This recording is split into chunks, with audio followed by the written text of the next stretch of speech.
like it was only 2 days ago that we last spoke, but it feels to me at least like it's been ages, because so many conversations have happened since we challenged each other to go off and ask. That was our last one, is asking what in the construct of gender to our children and parents, vertical relations, what is to be kept, what should we keep and what should we change, basically. And on my side, it got really messy, really complicated, really interesting, really headfucky. And I just was curious, like, how, like, as a checking question, like, has anything shifted in your mind since our last session after talking to people? I would actually start by saying, like, part of why I'm doing these conversations with you is also for my own development. I think I'm like pretty aware of all of these gender things, so it's always nice to have conversation with someone else who's also pretty aware, and to get challenged in a way, or to pop in questions, or actually also to see my own reaction. And I think, like, part of that, the reactions I have felt within me after our last talk was actually triggered by something you said about, like, what's the real purpose of this. I don't even remember if this were live or after, but we talked about, like, what's the meaning of this? Is it to have your pain acknowledged?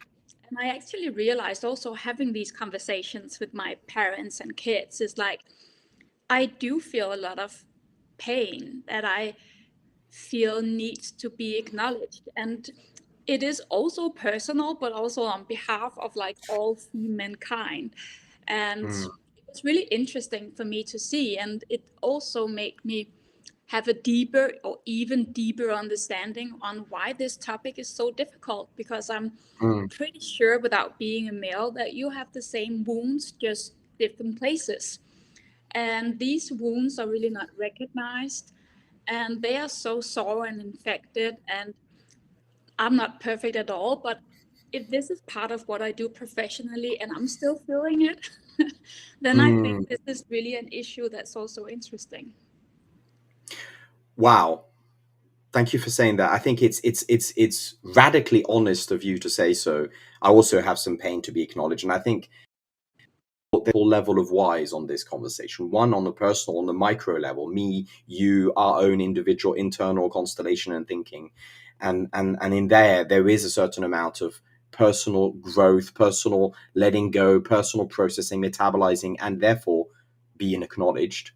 Yeah. But there's also a meso team level, as in within our own communities who we encounter conversations with regularly. And there's also a macro level, I think, also beyond that, on the wider circle, perhaps even a mundo level of reflection, where it's like around the world, and where the question that we time mundo level question, which is why it's so difficult to answer, because it takes us into the global perspective of what could be changed.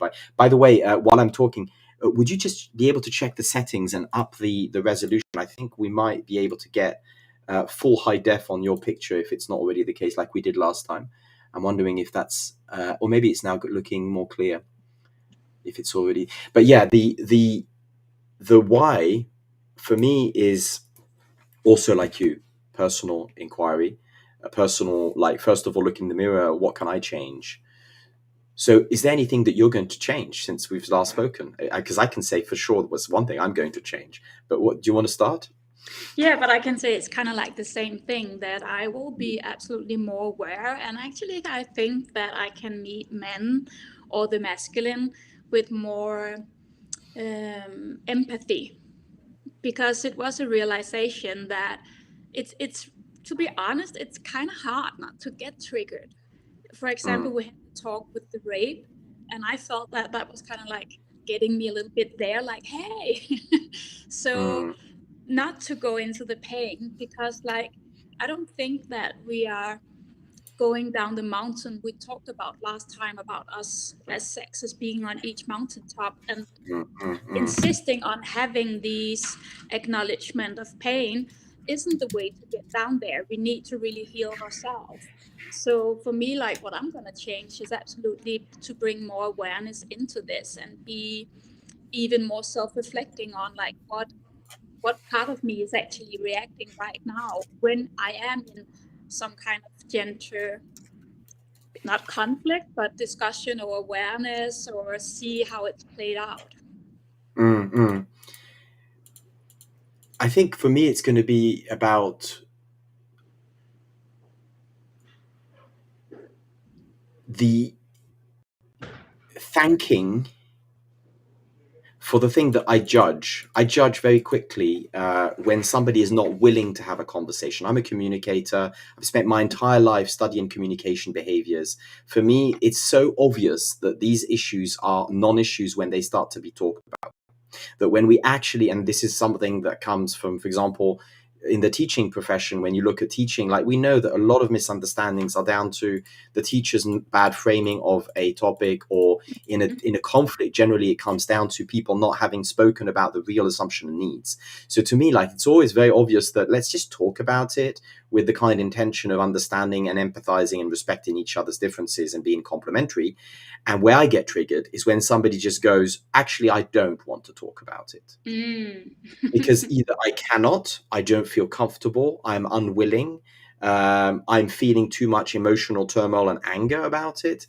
And I respect that. And therefore, if I apply my own rules of communication, which is say thank you to a boundary, not sorry, so that the people feel safe to say no, then my only possible reaction to somebody who says, I don't want to talk about it, is thank you. And that creates inside me a general moment of miniature anger.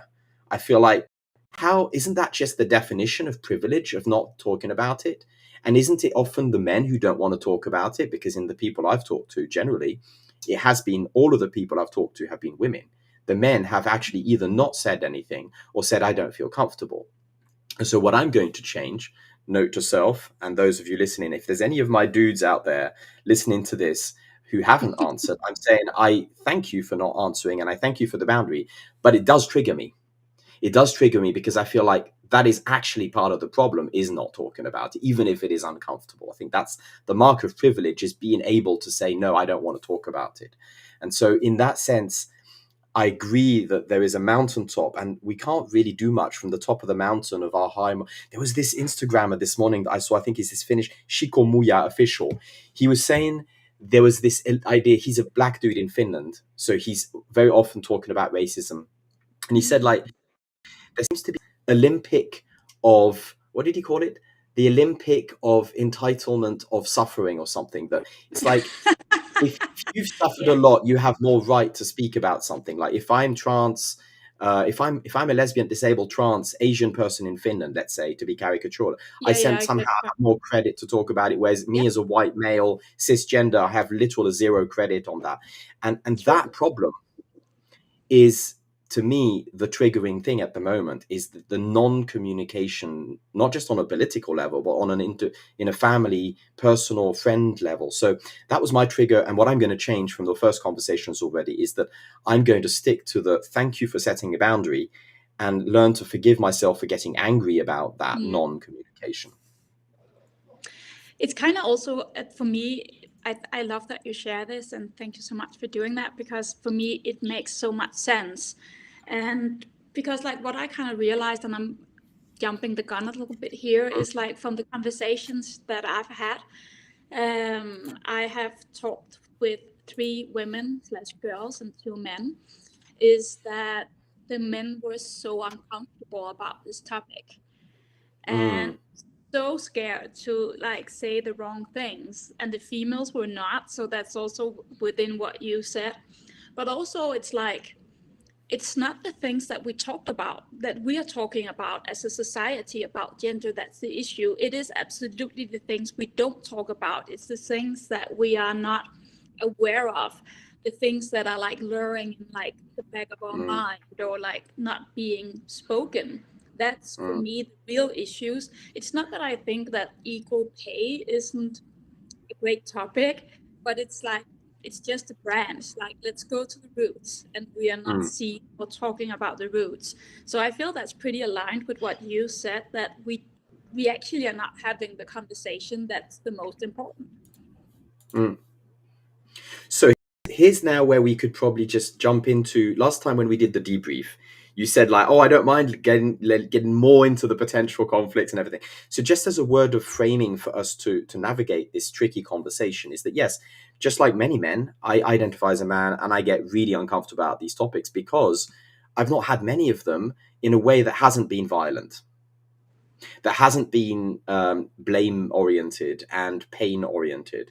So like my invitation for us on this is to, if we do go into any kind of conflict, that we keep them as functional conflict, meaning that we use the conflict as a creative tension, as an opportunity to ask a how might we question that's present future oriented, and that helps us to untangle how we might create harmonious, respectful relations between whatever we identify as tensions, gender or other, because I think it's not only about gender, this topic, it's about interdependence of many things, personalities. So my invitation to you and I, not just to you, but to us as a collectively intelligent entity, hopefully, is that if we do get into these trigger moments like we've just done so far, is that we voice the trigger, we own it, and we say, actually, what's interesting in this that we can, use as clay to mold a future something or other. Yeah, and you know that I am absolutely on the same page with that. I think it's so important. We both also are very interested in communication, and for me, I always see these issues as opportunity to grow. And I'm not seeking to either trick or be tricked, but when it happens, I'm really cool with that because I do see it as a stepping stone for learning. And Mm. also, I'm a huge fan of reflecting, not reacting. And so bringing awareness and being honest. And I like to share my truth, and I hope you will too. And also be able to handle the other person's truth. And for me, talking with the men in this topic, in our homework, I really, really had to be objective and stay on my own lane. I'm telling you, like, I was Yeah, like, oh, so what I'm hearing is that correct? Mm-hmm. yeah. Yes. Thank you for sharing that. Good exercise in empathy. Okay, well, let's just jump in because our homework to each other was like go off and talk to the vertical relations, parents, children. Um, I I had a number of conversations. You did too. Maybe what we can do is that we can debrief this by. I struggled to try and summarize everything because there was so much content. So Yes. maybe what we could do is that we could start from who you spoke to, who I spoke to, and then use a couple of points, and then see if they resonate from what you've heard. Maybe who did you speak to? I spoke to my mom and dad had a divorce when I was 2. So Hmm. I decided not to have like my mom and stepdad. I think they would probably on the same kind of level. So I actually asked my dad and my mom. I also asked my 2 daughters. One is 25, the other one is 13, or 13 next week. And then Hmm. actually I had also I cheated a little bit because that's only one male and I wanted another male opinion. So I asked a younger male colleague who's also in his 20s because I thought it was interesting to have like a young male point of view as well. Nice. Okay. So I also talked to quite a few. I don't want to put their names, and because some of the things it's difficult for them to share. So I have one. Well, I have one daughter and one son, biological children, who are in different countries, Asia and Africa at the moment, studying. And they are Interesting. having a very different cultural perspective because they're immersed in extremely different cultures. And then I have my adoptive daughters, one who's non-binary, and the other who is identifying as a woman, and they're all the same ages. They're all in their 20s ish, so that generation, and very different conversations. I also talk to their partners. So, for example, one of my adoptive daughter's boyfriend is Estonian. And then I talked to my father, who over dinner I gave him the brief, the question to chew upon while they were eating, and I said, I'll expect your because they're him and his new wife, or like because he was divorced and my mother passed away, so it's his new wife, and they're both teachers, retired headmasters. So I framed it as homework for them to go and think about this from the point of view of education of the future generations. They loved it. And I had an extremely long conversation with my mother-in-law, and my father didn't want to comment. So Hmm. And even though I have beautiful relation with my father, we have amazing conversations, he just felt that he couldn't answer. And I thought that was interesting, even though I know the topics have been approached with him. We've had these conversations, but in this case, that question probably didn't open up enough clarity for him to answer. And instead, I got my mother-in-law, who gave me lots of examples from when she was a head teacher, headmistress in France, giving tackling this issue. And her own child is a gender fluid, somebody who's been through part of the transition of gender.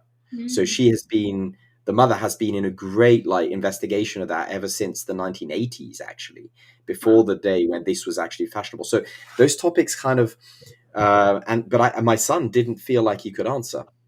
He said, "I can't answer. It's too complicated. I can't give you an honest answer because it's too complicated. What I can do is raise other questions that this raises in my mind. Have you considered this, that, and the other?" I was like, okay, take the pen. So It's actually where really do you, fun you said that, because I called my dad, sorry for yeah, interrupting, yeah, and then he was like, can you send me the messages or the questions? Can you send it to me and I'll get back to you in a couple of and think days? I'm like, about no. it. Yeah, I was like, no, I just want like what's on top of your tongue or head or like what you call Mm-mm, it. And yeah. so, So and I so think first for us, insight is that, go on. Yeah. no, I was just saying like, so for us, this is like a fun topic. It's interesting, but everyone I spoke to were like, when I asked the question, like you could actually like see the fear in their eyes, like, what?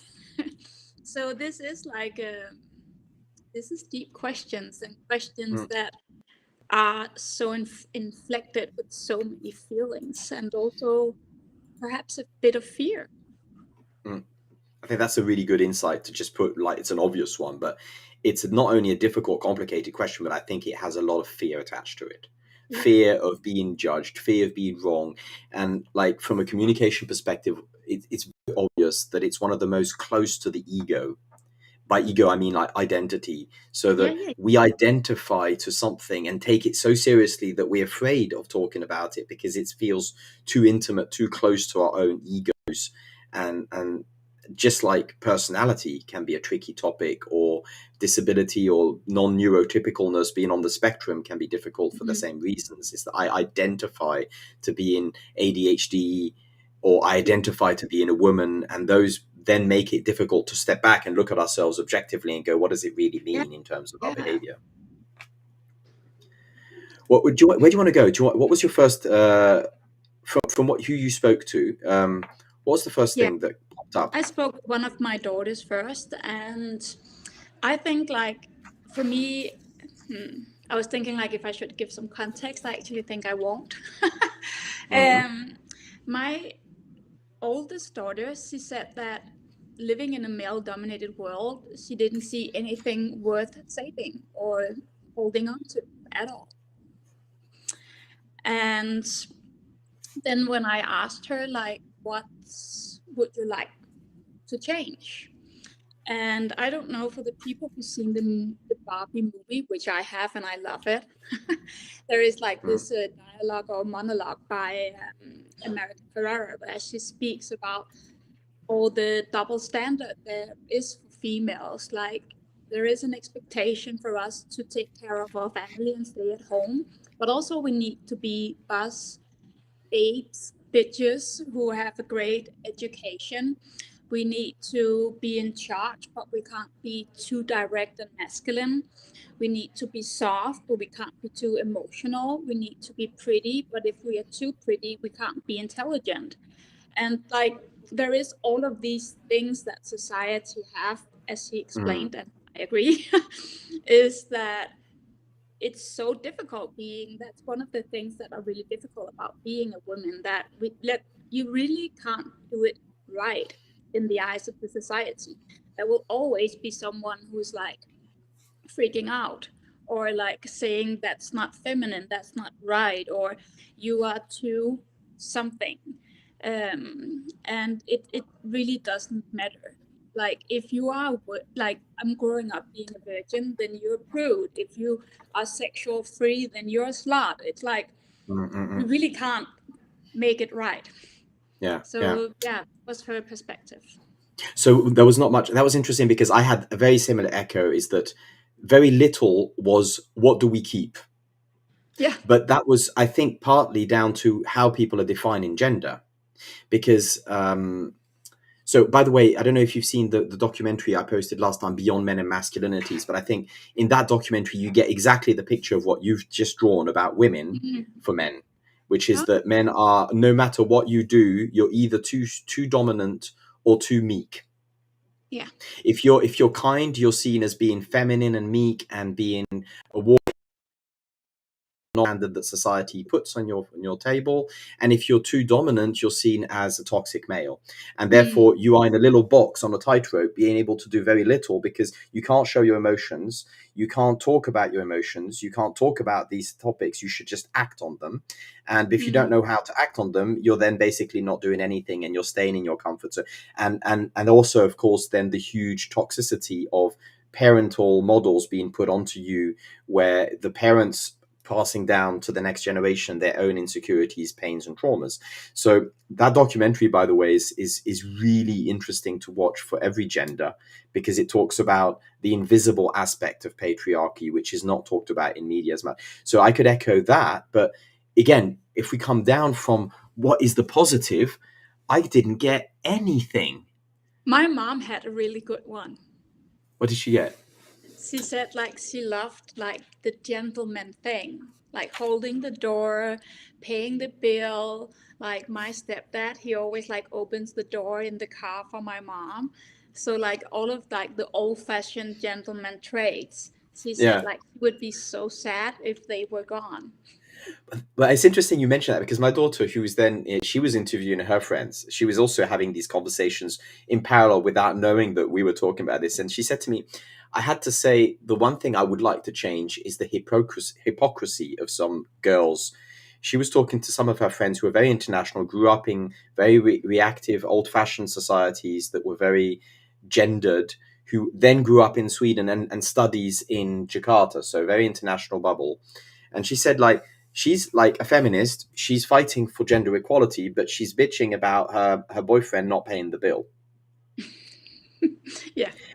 And she said to me, like, what I would change with this gender topic is the congruence, the alignment. Well, she's my daughter, so she talks about communication psychology, but basically the alignment of what people say versus what they do, and their intention behind it, their intention on the feeling think level. And often what happens is that people say one thing, maybe or Yeah. motorways of thought, and then in their behaviors they're acting in disconnect. And so Yeah. she Yeah. would Yeah. she would change that. But she said, like, if I really want equality, then why am I asking and expecting the one gender to provide? I think like I so agree, but I think there is a very important point here is Mm, like equalness. I don't think we are seeking equalness. We are seeking that we are equally worthy. So like it's mm, like the same thing. Like I hear a lot of men who says like, so you're female or like women are ready to go into military. And I'm saying like if a female wants, yes, but I think that's actually something that's more in the male nature.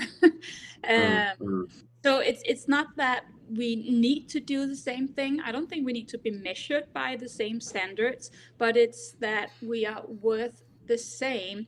And my daughter also talked about this, where she says like the qualities that you think of as feminine, like being caretakers and empathy and being connective, like in family, like these are seen as less worth than the male qualities. So I think being equal means that a nurse will be paid the same as a attorney. And of course, a male and a female can be both, but like if we are just being like asking general population, most people would say that there are nurses that are females and a lawyer mm. or an accountant or whatever would be a male. And so how the payment or like the salary is actually like distribute also show what's the the different work areas that we credit as being most important. And often it is male dominated workplaces. So So she also, perspective.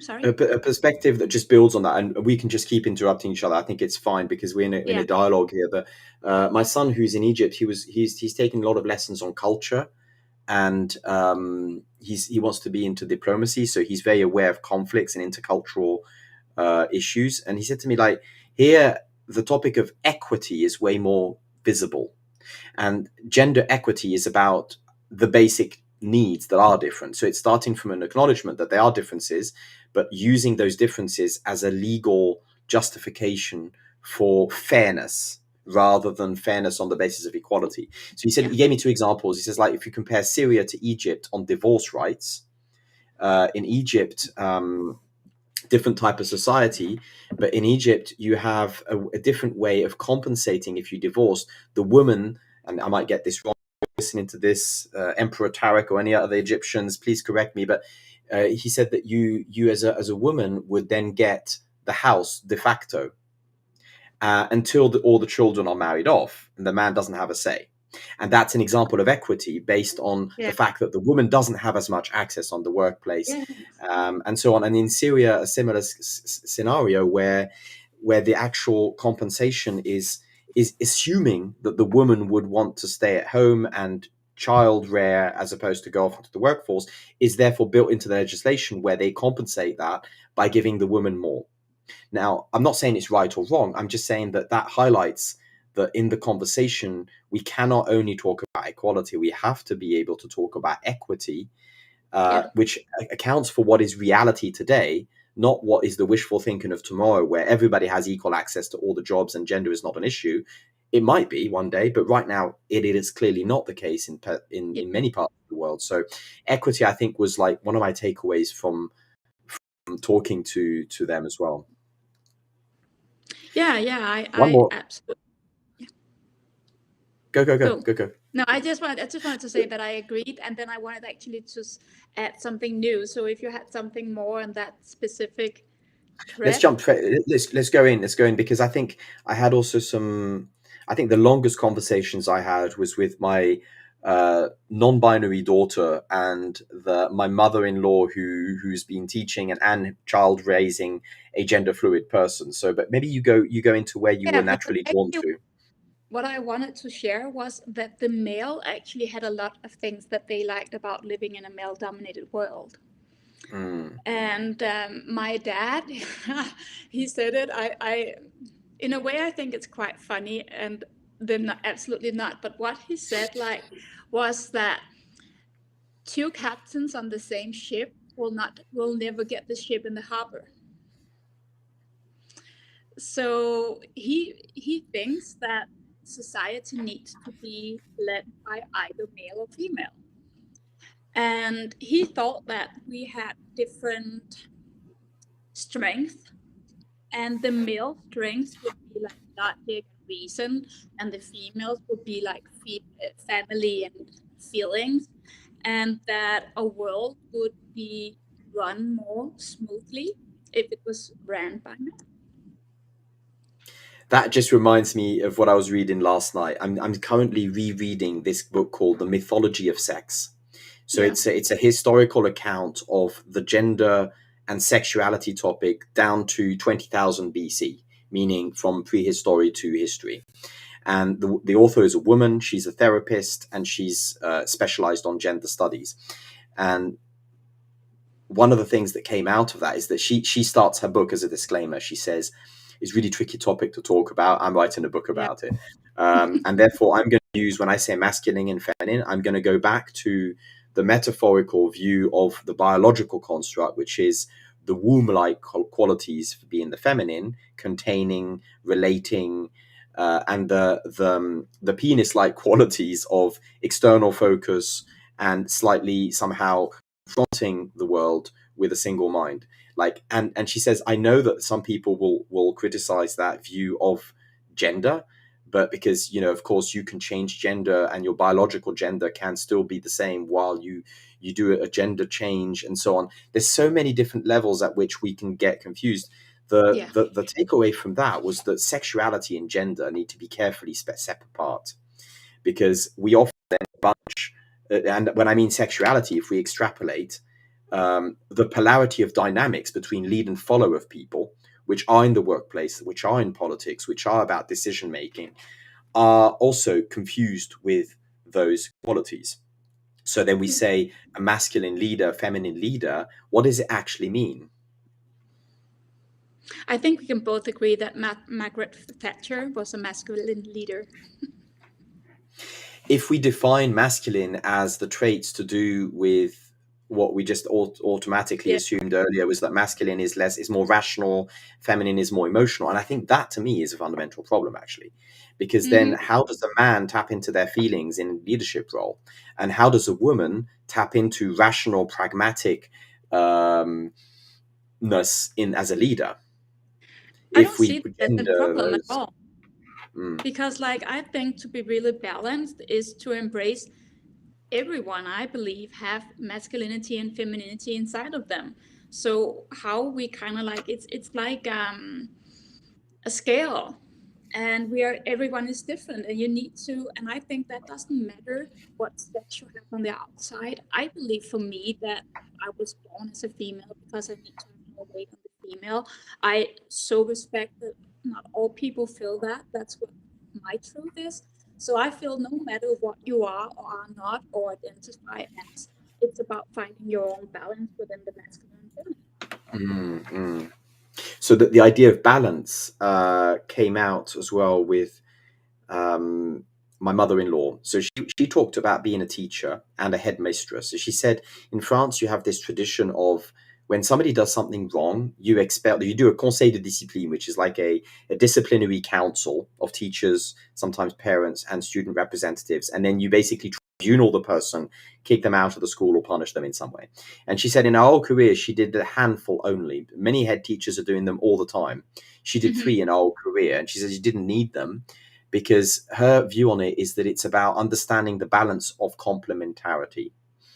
That as her daughter was born a boy, transitioned as a teenager without hormonal treatment, and identifies to a they, but in France you don't have pronoun they, so it's her, and they are actually sort of gender fluid, and they have been very harmoniously welcomed in their work, in their circles of friends. The only problem they had was with their sister. And then the whole thing for her was not about gender or even sexuality. She said, first of all, sexuality is separate. My daughter, born boy, sexuality has not changed, even though they transitioned. But what is really important to me is that we see those differences not as right or wrong, better or worse, but as complementary. And as a teacher, that is my angle, is that I was teaching them to understand that whatever, if that child is stealing, they have an imbalance. Their parent might have this. There's a reason for it. Explaining to them why they're being expelled for a day is way more important than punishing them. And she gave me this story, which I thought was like slightly connected to this. She said, I had a case where a student was caught stealing in the purse of a teacher, and all the teachers went up in arms, expel the little bastard, and she said, well, let's look at this objectively. There's you as a teacher be falsifying documents. So I'm only willing to expel that student if I kick you out of the education system. Take it or leave it. And they kept the child, and they did a different type of punishment, which was more remedial, and that was her approach to education, is that let's open the conversation. First of all, when anger is around, you sit the child on the chair and you let them sit in quiet until the anger dies down. There's no point in talking to somebody in a state of anger. And it reminded me of the angry debates between angry misogyns and angry feminists, where like nothing much comes out. She says, like the same with students. You put them in the room, I sit them down, I close the door, I open my computer, I wait half an hour, do my work, and when they've literally calmed down, I then talk to them about what has happened. So Nice. a couple of thoughts there. I don't know how that builds into what you found with your other conversations. I actually don't feel it really builds that much into my conversations, but I do love everything you shared about it. And I think it's like for me a whole other topic that's also super interesting to how we actually embrace these things. And for me it's I don't know if it's just because I've worked with this for a lot of years or have another awareness, I don't know. But I think for me, it's so natural which side of me that I'm tapping into. When I teach as a yoga therapist, I'm often very feminine because people are coming to me and what I consider feminine Mm, with different kinds of vulnerabilities, and they need for me the more nurturing side, the part of me that are bringing life, being a creator. And when I teach the Wim Hof method, I can also be very feminine, but that's a workout of the breathing muscles. So often people like to have a more masculine approach. It's also about science. What again, you said you don't agree, but what society have in some way considered masculine, being reasonable, being scientific instead of emotional. Um, and when I'm teaching yoga, again, like I'm having the soft voice and I'm like, allow yourself to feel. And when I'm doing the Wim Hof method, I'm like, breathe.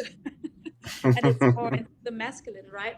So for me, it's just, why would I only use one when I mm, can not have 1 plus 1, but I'm having 1 plus 1 giving 5, because I mm, can vary this and find my own balance.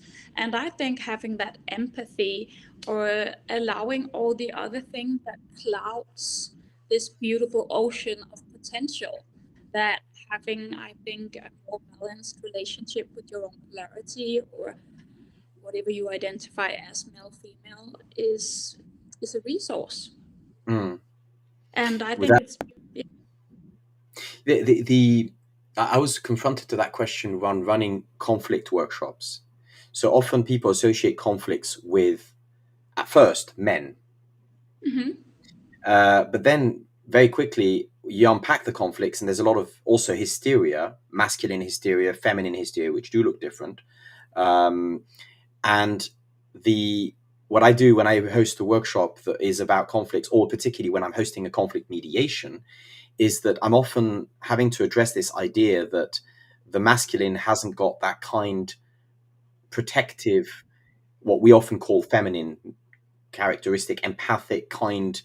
And so what I do is I demonstrate to them in the workshop that you can place a very, very firm boundary that is highly respectful while still in that sort of slightly what we label as feminine energy.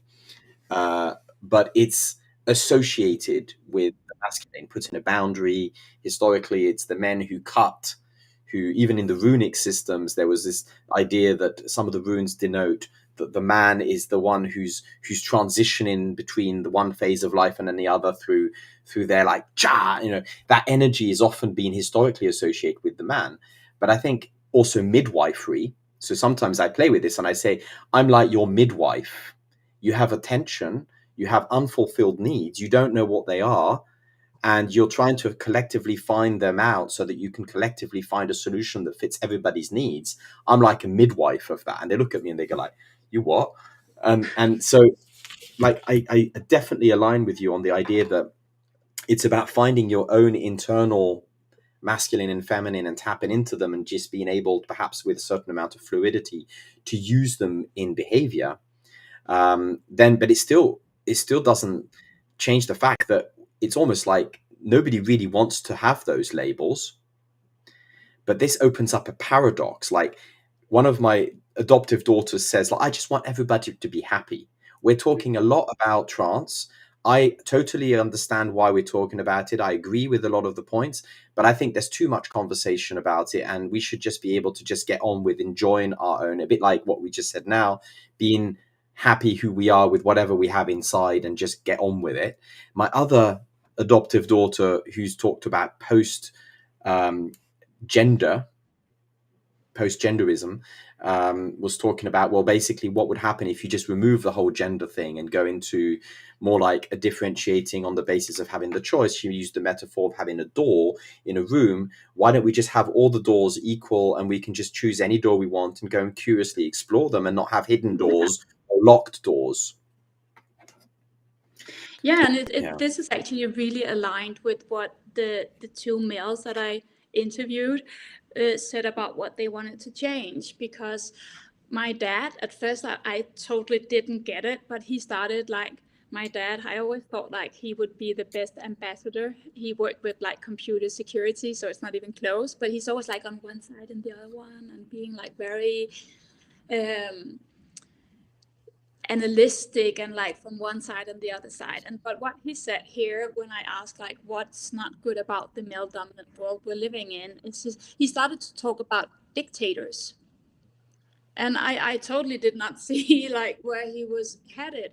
But what I kind of like got out of the conversation, trying to ask more questions, what was, and the other male kind of said the same thing, that if we're just over in one polarity, then it gets unhealthy.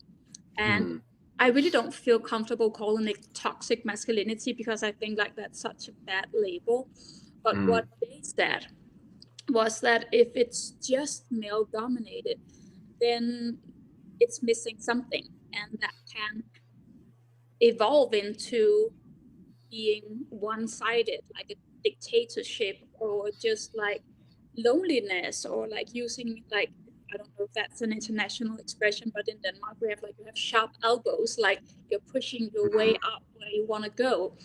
And they, as male, both said that that was the negativity about being in a male dominated world. And for me, also resonating with what you just said, is like, for me, it doesn't matter. I think if you're too much in the female, too much in the masculine, we talked about being on two different sides of the road last time as well. It's totally the same principle. And it actually is with everything in life. It's again like the Buddhists say, like the golden middle path, that we need to find balance, because masculine and feminine isn't something you can label as good or bad or better. It's the balance, it's the integration. And that's actually what I got from what they said. And what you just said reminded me of this picture that I drew like about 8 years ago. I'm just going to zoom out a second so we can see this. Yeah. This was like an attempt at removing the topic of gender and replacing it with the Asian concept of polarity of yin yang, with how they would do it with animal personification. So in other words, it's an attempt to step away from the ego of I am a man, I am a woman, and go one step towards what you just said, which is that we have both inside us. And how do we identify and use those two different aspects? Now, came another problem with this, is that if we think the masculine is the dog, canine, so the yin is the follow, the yang is the lead, which often is associated with masculine lead, feminine follow, like in couple dancing. But if you remove gender from that and you say actually any man or woman can lead and follow, but there is a character that you can say, well, Margaret Thatcher is a masculine. So if there is that kind of attribute that we still identify, that is not only about leading and following, because you can have follower dogs, you can have leader wolves, you can have follower cats and leader tigers. What that created is a completely new level of self-awareness of, first of all, where is my ego? Where am I identifying who do I think I am? Like, and that I think is the beginning of where the problems start, is when somebody talks in the first person of I am a man, or I identify and present as a male, and that all the characteristics that come from society are attached to it, they are trapped. Whereas if they can separate from their ego and go like, oh, it's a vehicle that looks like a dog, and it has its pros and cons. It's off-road pretty okay, but it can go really fast on the motorway. Right, okay, same thing. My body vehicle is what it is, but I can step away from it and look at it critically. That, I think, has been the biggest learning from this, is that it doesn't matter how we label gender. Are we talking about polarity? Are we talking about gender? Are we talking even about personality traits? As long as we can like step back and go, actually, can I have a giggle at myself? Can I honestly laugh at myself and detach from that ego? And or am I stuck in it to the point that somebody talks about it, I immediately defend my position because I am the vehicle? And that has been like so tricky, because by adding labels, we don't address the problem. By changing the label, we don't address the problem. The fundamental thing underneath, I've found, has been always like, are we able to step away from our identities in general, whether they're gendered or other forms of identities? I'm just going to bring this conversation to a completely different level right now, because like sometimes I love to be like really playful. And when I Mm, saw that sketch and you started to explain, mm, I got like this inner picture of me being like oh, what's that called? That show with Pikachu. mm. And I would be like, I would have like 4 balls, and I'll be like, I'm calling on the wolf, and I'm calling on the canine. That's But that, how I yeah, would live yeah, my life. Like I have all 4 of them yeah, inside of me, and yeah, I am calling them out depending on the situation. yeah. And yeah, I shared that last time, had a lot of people called me like, you have such a masculine energy. And I think I look pretty female, and I'm okay with being both. And you can do whatever, because I feel comfortable in my body knowing that this is just a physical expression of me. I have the 4 balls inside, and I can call them out as I please, because Mm, like I'm seeing them, accepting them, and sometimes also like one of them comes out in the wrong situation. mm. And that's also just like for me about accept and to get to know these 4 sides of us. It's like, it's almost like those superpowers. Like you could say, I have the superpowers. They're just there. I can tap into them, and like it's almost like, how do we? Because now we've debriefed, I think, what we've heard from the different people. I think there's been maybe a I few other had things one that that I you didn't mentioned. Go share. on, go on. Yeah, yeah. My mom, when I asked her like, what would you like to change? And this is kind of funny, but also really sad. She said like, I would love for men to not see females as mates. I was like, wow. What does that mean to her?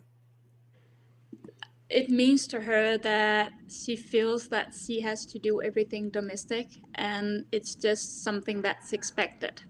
And I think that's also what she recognized with some of her friends at that age group, that the Mm, males are, it's like the classical thing where the males are helping at home. And if they cook every Saturday, they want to be praised. Like, I'm cooking every Saturday.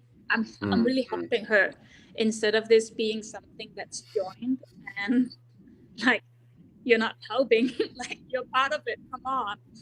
And I think that's an attitude or like a way of seeing the world that's perhaps more genuine in that generation above us than we have, and even more in the next generation. So I mm. just thought it's interesting that this is also part of the whole gender and like what's going on. That sometimes I think we really want to think we are further than that, but that's also the reality for It, some. it open it does open up, like that triggered me, by the way. I just mentioned that on passing, just out of intellectual honesty, because I often cook a lot, and I've Yeah. often deliberately made house chores as equal as possible. And constantly when I hear this, I go like, oh, like, does it mean that I have to cook for 10 lifetimes so that this changes? How, can I ever be acknowledged in sometimes also wanting to be cooked for, without being accused of being an entitled man? Like, that's why it triggered me, is because sometimes I also like to be cooked for, Uh, in that nurturing sense. But that's past. That's the trigger that's going to disappear soon, because I'm changing the balance of that. But the paradox that came to me when I was talking to, particularly to my non-binary daughter, is that she's a creative, and she basically said to me, there needs to be more freedom of choice, more freedom of being. Great, okay, but we also know that in creativity, the creative potential is directly proportional to the limits that you put on the creative sandbox. Like, if you give a white canvas to somebody, it's harder than if you give them a white canvas with a set of oil paints, with a nature theme, and an idea of painting in 1 hour. yeah. And if you open the canvas even more and say, like, it's not a canvas, it's anything you want, anything is art, it creates usually what artists call is creative block.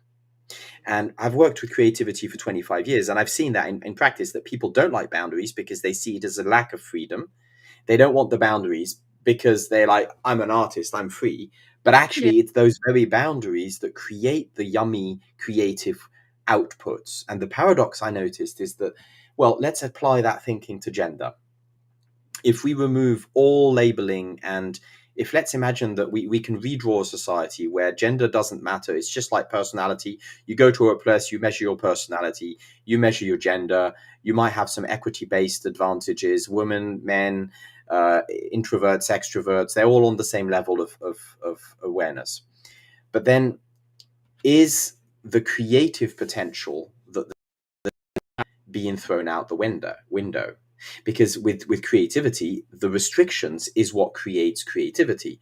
So are we in danger is the question on my mind. It's maybe a yes no question. Is maybe I'll open it as an open question, not a closed question. As a creative question, how might we keep the creative yumminess or the creative playground which gender opens up when we drop gendering and we start going into gender fluidity, non-binary thinking? How do we still keep that creative freedom is kind of the Yeah. paradox that I got stuck on. No, I really love that because I am, for me, that's a whole life philosophy that I actually first started practicing when I became a mom 25 years ago. That I wanted my daughter to have like really firm boundaries, but very wide boundaries. So there was so much freedom within the boundaries, but they were still there to create the space of being held. Mm, And I also feel I'm the same way as a friend, as a lover, as a whatever. But I haven't actually thought about it in the regards that you say. And I think it's really interesting because, yeah, I so agree with the whole creative process that you're mentioning. So, what I'm thinking is like, what would be the framework you could give within polarity? Would it be like, I don't know, like this is not realistic, but just as an example, would it be like a part of the elementary school like this? If we're going with your drawing, this is the four like archetypes of polarity, or not sexuality, but of like male female, and that would be the frame. And then people could be like, hey, today I'm identifying as a mm, dog, or like, could that be a frame that would work? And the thing is with the thing is with these things mm, is like people will always argue and people will always want things to be in a certain way. So it's, I don't think it's possible to create like a setting, even though the paradox is that we are already living in them, mm, just mm. different settings. So I think, how would we get new framing in around how we see ourselves in polarity, sexuality, or masculine, feminine? And I think if we had the answer, then we would get some pretty interesting calls after this ended. Since the topic that, like, I think they're intertwined, gender and sexuality. If Yeah. we just untangle them a second and go, okay, let's take sexuality and remove gender from that and go, actually, it doesn't matter what gender, and let's talk about the polarity of sexuality. In other words, the lead follow the attraction, that when there is a lot of attraction, when there is little attraction. What I've noticed is that when you remove polarity, and usually when you remove gender and you remove polarity of any form of lead follow dynamics, it creates a lack of passion, and then the sexual drive disappears or goes down. Now, vice versa, if I were to just play the devil's advocate for gender, I would say what the current situation of gender is that gender allows, in some cases, sexual polarity to be cultivated, even within same gender relations.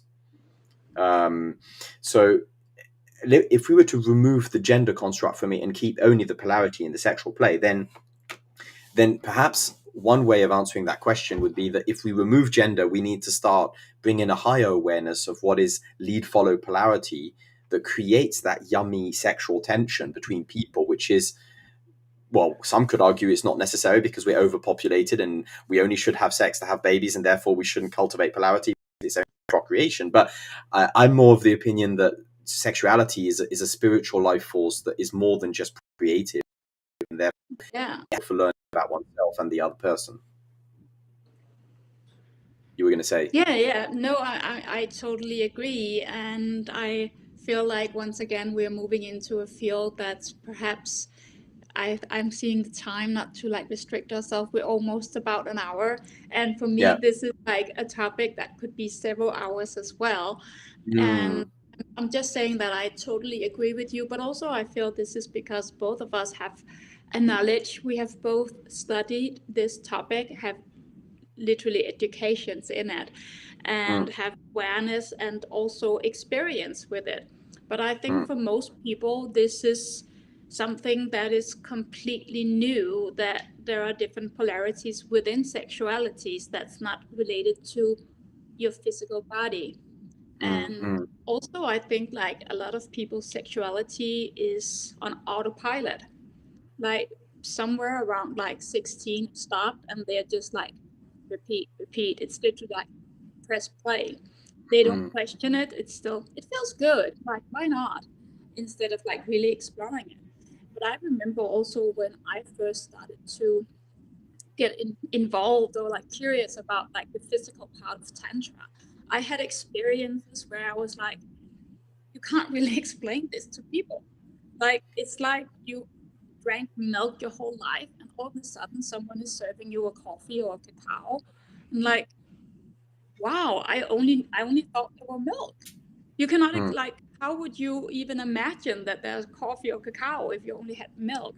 So it's Yeah. such complicated, and it's yeah, it's I wouldn't say yeah complicated, but also totally not complicated topic. Mm, But mm, it's like mm. for sure a different level and a whole other for me topic to fold out. Yeah, what I've got so far, beyond the negatives of okay, gender is a problem, is that everybody wants to be seen. Yeah, Everybody wants to be accepted and loved in their own completely unique version of gender and sexuality, and that there is no good reason for that to not happen other than lack of education and awareness to do so. So if we take that and what we've just talked about, and the conversation is going more then towards sexuality, which for me is fine because it yeah, segues into tantra and everything, and it might be a more interesting topic if we just decide, okay, we're going to drop gender from this. How do we create gender harmony? Okay, well, let's just drop gender altogether. But um, you know, to challenge ourselves between now and the next session, which is next Monday. Did I see right in social that you're hosting a group of people on the weekend doing some Wim Hof stuff? yeah, You are okay. I'm hosting Sunday night a group of men. Whoever turns up, some of you might be even watching this. But if we do that, our challenge, maybe we could use the fact that we're hosting a group and use that as a laboratory for our homework in between the sessions, if you like. I don't know. That just came to me when I saw your post about this weekend's event. It might not be appropriate, but maybe we could build ourselves a challenge based on those two collective horizontal, because the first one was about vertical. It was about, parent children. yeah. Horizontal is more peers. Could be tantra. We could also just, use that as a playground. But it might be that our peers in those sessions could be a worthwhile. I don't know what you think. Yeah, I think I would like to have something more concrete. Like, I'm not sure exactly what you mean. Like, what would be a question, or what would be a narrative, or like what are we actually exploring in this setting, horizontal? Mm. It's this whole thing of an ego, because I don't think asking about the difficult questions is always necessarily the best approach. Like there's a process in company management, change management is called appreciative inquiry. You might have heard of it, which basically says that the best way to change a systemic problem in an organization is not to go and inquire about the problem. It's inquiring about what other people have found as working solutions to that very problem. So focusing those interviews with people on what has worked, right? Rather than go like, what's the problem? Dissect it, break it apart in a Cartesian analytical way. We would go like, okay, in the topic of gender harmony, what has worked? So maybe what we could take as an angle is that if you're working with breath and you're tapping into that, maybe that masculine side of you working with the like breath on the scientific level, I'm working with a bunch of guys. I'm taking the more, in a way, feminine role, the more sort of midwife role, where I'm saying, oh, giving birth to their like expression of pain and going beyond that. So I'm kind of taking my feminine role as a host. You're going into your wolf / dog role in there. I don't know that or maybe it's just the polarity game. But maybe the question for you and I could be twofold. There's an internal question that we can debrief, just you and I, which is about if we consciously enter that hosting, and because we can shape shift, we can tap into that inner masculine and that inner feminine, and we can label it any other way. We can talk about yin and yang, but let's just say we tap into those different sides of ourselves. But if we consciously then go into that event doing the same as we usually do, but consciously choose to embody, in my case, the feminine, in your case, the masculine, and ask them around what has worked in their lives for gender harmony. And it might be too difficult for them to answer if we just sit back, own reaction to the events unfolding. Or maybe you have a better question. Now, I think what would be also more relevant for my workshop, it's a Wim Hof Method Fundamentals, and it has like 3 different sessions. It's like a science session or like a talkative session. Then we have the breath work, that's pretty intense. And then actually I'm bringing 20 people into an ice bath. Mm-hmm. And that requires, as I said, for me, actually all 4 roles, because it also depends if I think the ice bath is a really good example. Going into an ice bath is potentially deadly. And most people have pretty intense reactions to that. And I actually I can't say like just like this. Perhaps if I give it a thought, like, is there a different approach how men get in or how females get in? But also, am I actually guiding male or females differently? So for me, that could be an interesting like topic to see both how are they acting. And also I was thinking like it could be an interesting thing to actually also address it with them. Like, is there like a good advice from the female side of the audience or like participants to the male and the other way around? Or is male having a different just experience with this? And also how is it to be pressed or pushed by a female? Oh, yes. Yeah, that could be really juicy as a sort of debrief when you've gone through the whole process with them. They survived. Yeah. Hopefully. Oh, that's part of the game. Cool. So that could be the investigation.